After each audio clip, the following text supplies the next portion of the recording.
തനിയെ തേങ്ങുന്നിതാ. ഇവന്റെയൊക്കെ ഫോൺ കൈകൊണ്ട് തൊടാനേ പാടില്ല. അതങ്ങ് കൊടുക്കാതിരുന്ന എന്താ നന്ദനെ? അങ്ങനെ കൊടുത്താ മതിയോ? ഈ പദ്ധതിക്ക് പിന്നിലുള്ള ആളാരാന്നറിയണ്ടേ? ആരും കാണില്ലെന്നേ. മഹേഷിന് ഞരമ്പ് രോഗമാ. എന്തായാലും അയാളോട് ചോദിക്കുന്നതാണ് നല്ലത്. എന്നിട്ട് വേണമെങ്കിൽ പോലീസിൽ ഏൽപ്പിക്കാം.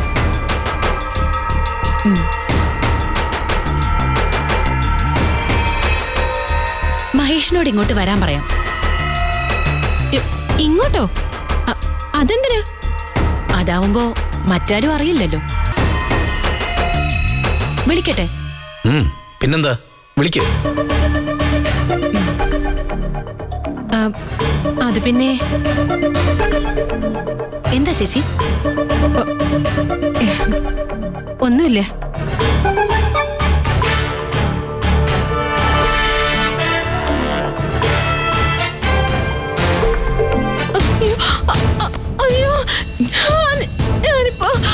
ചേച്ചി, കാർത്തികേച്ചി, കാർത്തികേച്ചി, കുറച്ച് വെള്ളമെടുത്ത് മുഖത്തൊഴിക്കൂ.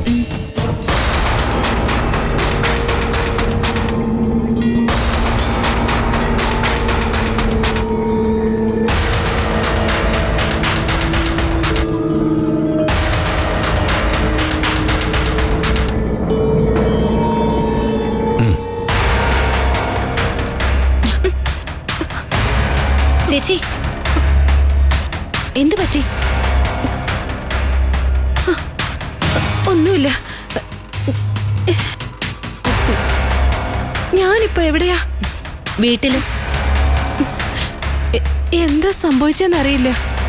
ഹോസ്പിറ്റലിൽ പോണോ? വേണ്ട, കുറച്ചുനേരം കിടന്നാ മതി.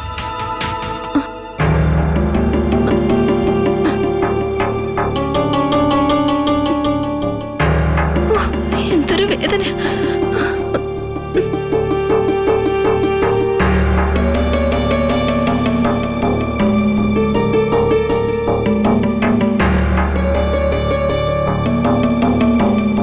എന്ത് മനസ്സിലായി?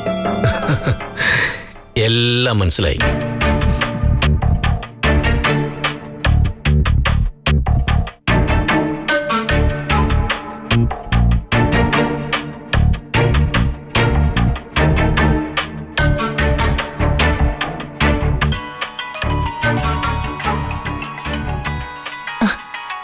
Hari, phone.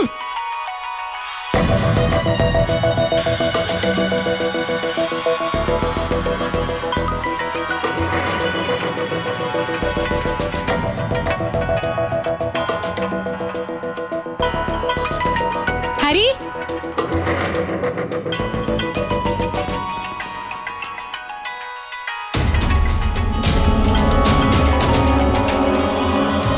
Nandana calling.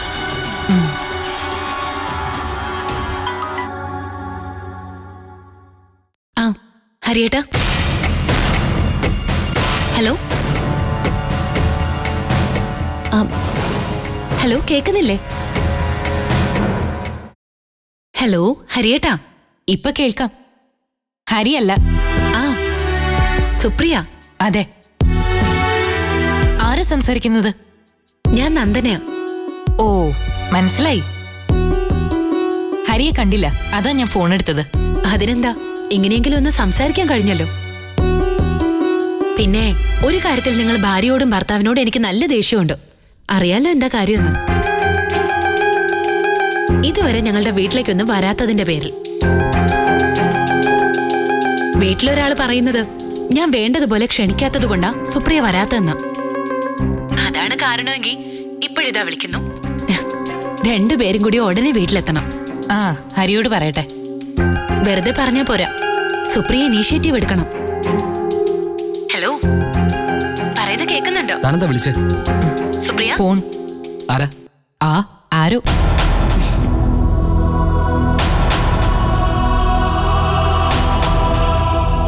Hello. ആ, ഞാനാ. എന്താ, തിരക്കിലായിരുന്നു? ഹേയ്. പിന്നെ മഹേഷ് ഇല്ലേ? ടെക്സ്റ്റൈൽസിലെ മാനേജരോ? അത് തന്നെ. അയാള് വീണ്ടും കാർത്തിയേച്ചിക്ക് വേണ്ടി സ്പൈ വർക്ക് തുടങ്ങിയിട്ടുണ്ട്. എന്താ പുതിയ സംഭവം? ഹരിയേട്ടനെ കാണാൻ ഓഫീസിൽ വന്നില്ലേ? അന്നേരം മഹേഷ് തന്റെ ക്യാബിനിൽ വന്നിരുന്നല്ലോ. അതെന്തിനാന്ന് എനിക്ക് അപ്പോഴേ മനസ്സിലായി. ഞാൻ പിന്നെ ഹരിയേട്ടനോട് പറഞ്ഞില്ലെന്നേ ഉള്ളൂ. എന്തായിരുന്നു പ്രോബ്ലം?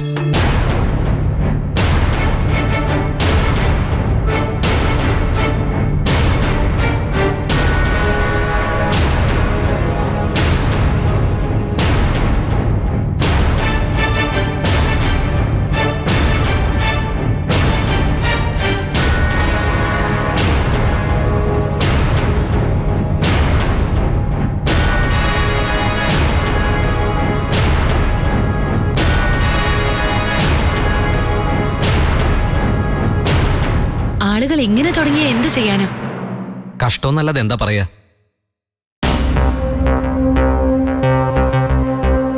അത് വിട്. ആ ശരി.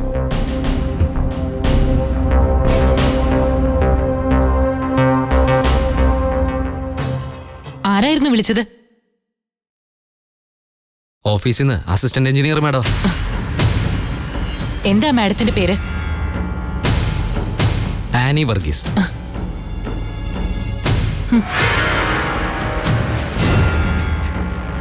സുപ്രിയ,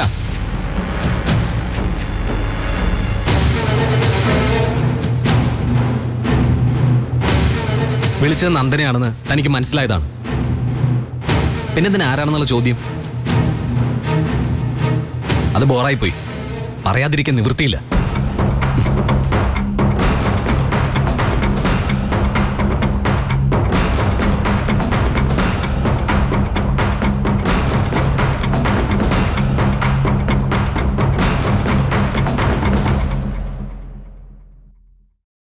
തന്റെ അമ്മയ്ക്ക് പനിയാണെന്ന് പറഞ്ഞിട്ട് കുറവുണ്ടോ?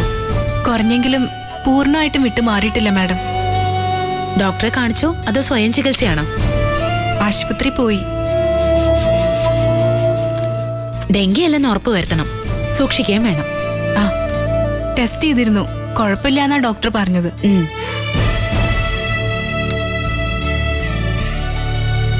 ആ, ടെക്സ്റ്റൈൽസിലെ മാനേജർ മഹേഷ് ഇന്നിങ്ങോട്ട് വന്നിരുന്നോ? ഇല്ല, മഹേഷ് സാർ ലീവിലാ. എങ്കിൽ നാളെ അത്യാവശ്യമായി എന്നെ വന്ന് കാണാൻ പറയണം. 2-3 ദിവസത്തേക്ക് അവധി എടുത്തിരിക്കാന്ന് തോന്നുന്നു. ഓ, അത് ശരി. അവധി കഴിഞ്ഞ് വരുമല്ലോ. അയാളുടേതാണെന്ന് തോന്നുന്നു. ഒരു ഫോണ് കിട്ടിയിട്ടുണ്ട്. ഒന്ന് തിരിച്ചു കൊടുക്കാനാ. എന്തായാലും എന്നെ കണ്ടിട്ട് ജോലിക്ക് കയറിയാൽ മതിയെന്ന് പറയണം. ശരി മാഡം. പോയിക്കോളൂ.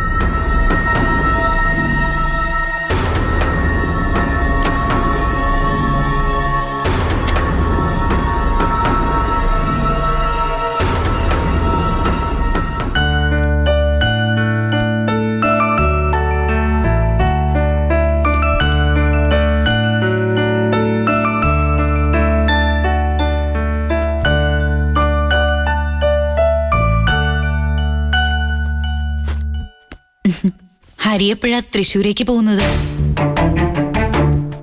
നാളെ രാവിലെ എന്നാ വിചാരിച്ചത്. ഇന്ന് പോയാലോന്ന് ആലോചിക്കാം. രാവിലെ മഴയാണെങ്കിൽ ബുദ്ധിമുട്ടാവും. ലീവ് ഉണ്ടല്ലോ അല്ലേ? 2 ദിവസം ഒന്നും എടുക്കേണ്ടി വന്ന. ഉണ്ട്. എന്താ ചോദിച്ചത്?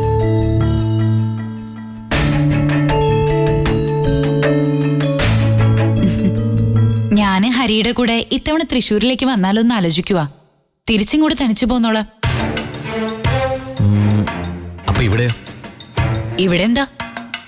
സതിയാന്റെ തനിച്ചാവില്ലേ? 2 ദിവസത്തെ കാര്യമല്ലേ? ആന്റി അഡ്ജസ്റ്റ് ചെയ്യും. ഞാനൊന്ന് സൂചിപ്പിച്ച് വെച്ചിട്ടുണ്ട്. പെട്ടെന്ന് എന്താ തൃശ്ശൂർക്ക് വരാൻ തോന്നിയത്? ഗുരുവായൂർ പോയി തൊഴാനാണോ?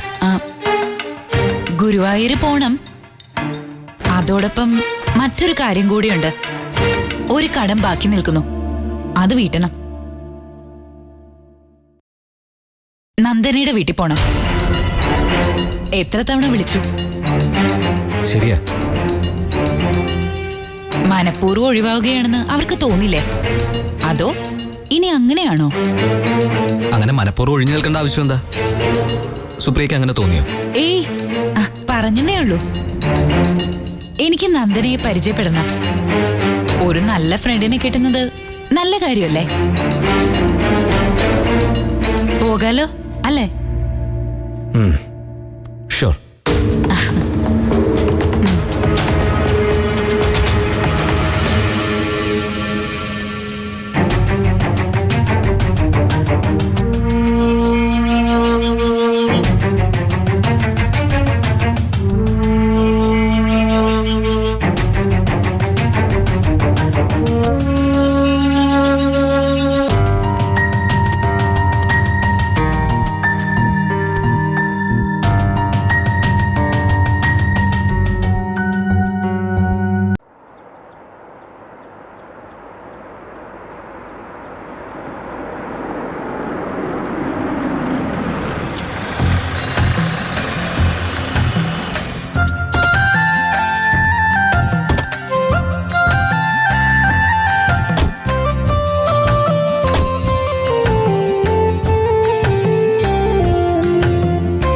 ഇതാണ് നന്ദനയുടെ വീട്.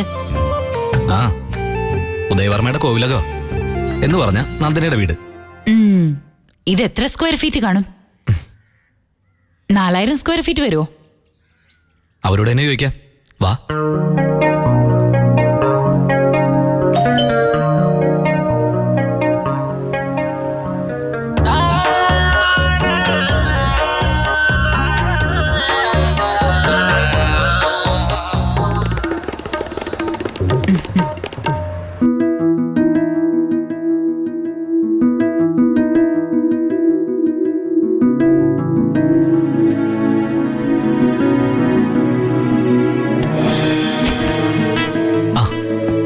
Good morning.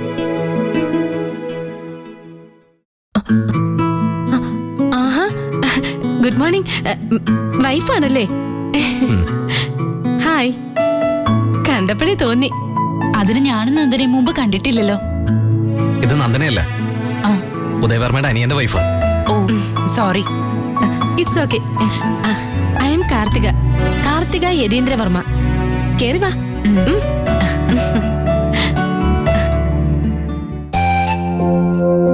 ഹലോ. ഹലോ. രണ്ടുപേർക്കും വെൽക്കം. ഇത് ഉദയവർമ്മ, നന്ദനയുടെ ഹസ്ബൻഡ്. വായിരിക്കെ. ആ,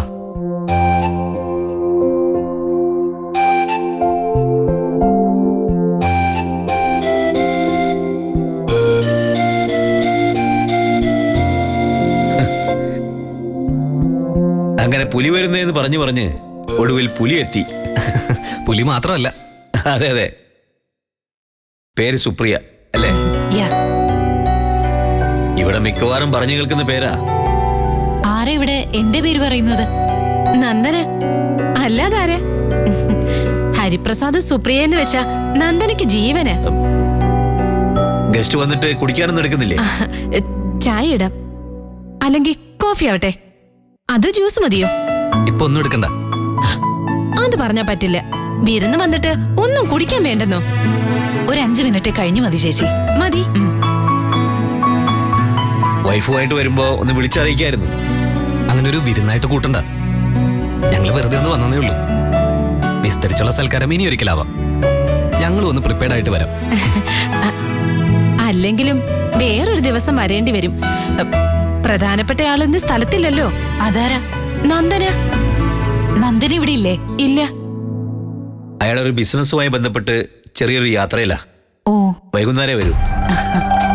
അതാ ഞാൻ പറഞ്ഞത്, നിങ്ങൾ വരുന്ന വിവരം നേരത്തെ ഒന്ന് ഇൻഫോം ചെയ്യായിരുന്നു എന്ന്.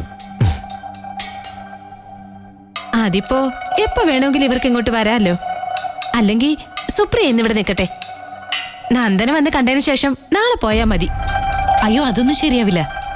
ഇത് അത്ര വലിയൊരു ചർച്ചാ വിഷയമാകുന്ന എന്തിനാ? ഞാനൊന്ന് അപ്പുറത്തോട്ട് ചെല്ലട്ടെ. സുപ്രിയ വരുന്നില്ലേ? വീടൊക്കെ ഒന്ന് കാണാം. ഞാൻ വന്നേക്കാം.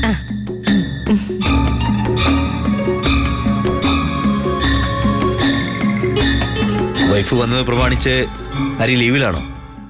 2 ദിവസം അവധി എടുത്തു. Cash leave കിടപ്പുണ്ടായിരുന്നു.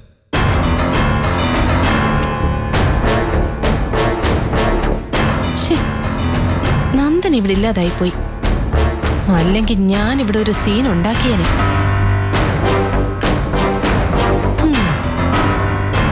ഉദയേട്ടനും ഹരിപ്രസാദും, നന്ദനയും സുപ്രിയയും. ജസ്റ്റ് ഒരു കോമ്പിനേഷൻ ഒത്തു കിട്ടുമായിരുന്നു. ഉം. കണ്ടിട്ട് സുപ്രിയ ഒരു ജാടപ്പാട്ടിയാണെന്ന് തോന്നുന്നു. അവൻ അങ്ങനെ തന്നെ വേണം. അഹങ്കാരി. കയ്യിൽ കിട്ടിയ വാക്കിന് കുറച്ച് മരുന്നുപൊടി കലക്കി സുപ്രിയയ്ക്ക് കൊടുത്താലോ? അവക്കും കൊച്ചുങ്ങളുണ്ടാവണ്ടേ?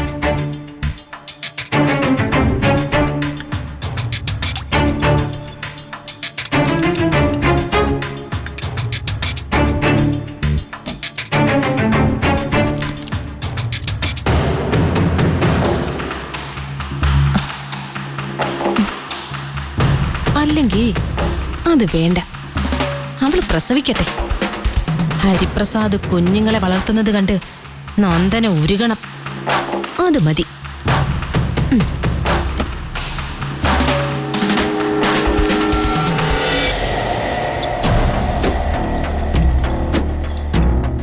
അതാണ് അവൾക്ക് കൊടുക്കാവുന്ന ഏറ്റവും നല്ല ശിക്ഷ.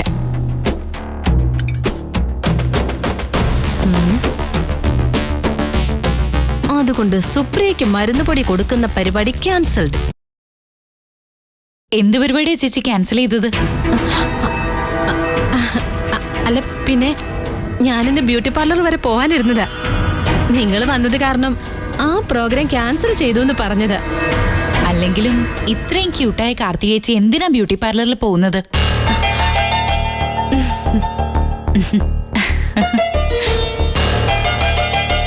നല്ല സുന്ദരിയല്ലേ? ഓ എന്ത് സുന്ദരി. എന്നാലും സുപ്രിയയുടെ അത്രയും വരില്ല. വിശേഷങ്ങൾ എന്തൊക്കെയാ? പ്രത്യേകിച്ച് എന്താ, അങ്ങനെ പോകുന്നു. ഹരിയുടെ തറവാട്ടില് വീട് പണി നടക്കുക. ആ വിശേഷങ്ങളല്ല ചോദിച്ചത്. വീട് പണി അവിടെ നടക്കട്ടെ. കല്യാണം കഴിഞ്ഞ് ഇതുവരെ സുപ്രിയയ്ക്ക് വിശേഷമൊന്നും ആയില്ലേ?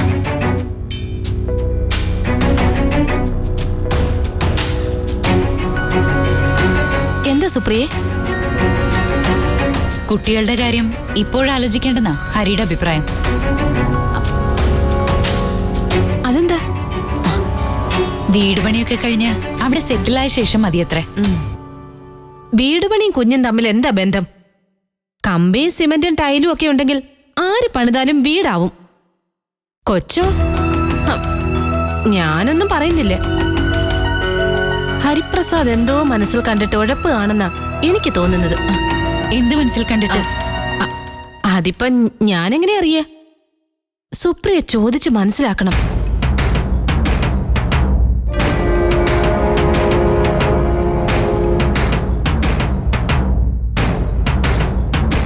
കുഞ്ഞുങ്ങളുണ്ടാവാൻ വർഷങ്ങൾ വെയിറ്റ് ചെയ്യാൻ നിങ്ങൾ കൗമാരപ്രായക്കാരല്ലേ? അത് പോട്ടെ. ഈ പറഞ്ഞത് ഹരിപ്രസാദിന്റെ മാത്രം അഭിപ്രായമാണോ അതോ സുപ്രിയയുടെ ആഗ്രഹം അത് തന്നെയാണോ? ആണെങ്കിൽ മാറി ചിന്തിക്കണം. ഒരു കുഞ്ഞുണ്ടായി കഴിഞ്ഞാലേ ഭർത്താവ് നമ്മുടെ വരുതിക്ക് നിൽക്കൂ. കൊച്ചെന്ന് പറയുന്നത് ഒരു ചരടാ, അദൃശ്യമായ ഒരു ചരട്.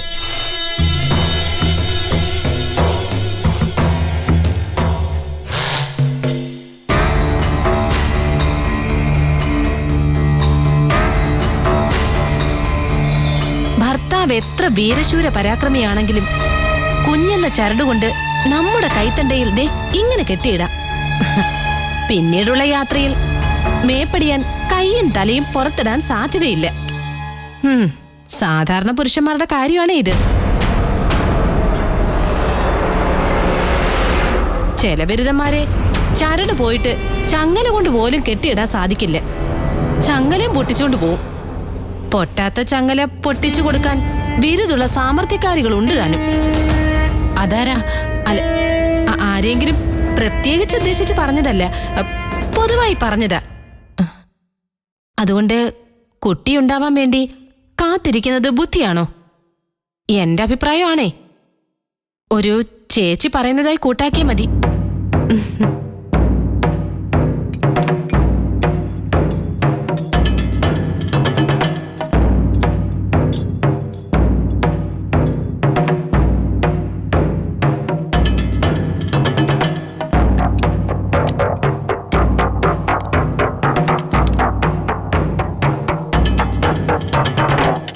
എന്നാലും സുപ്രിയ അമ്മയെ വരുന്ന ദിവസം തന്നെ നന്ദനെ യാത്ര പോയല്ലോ.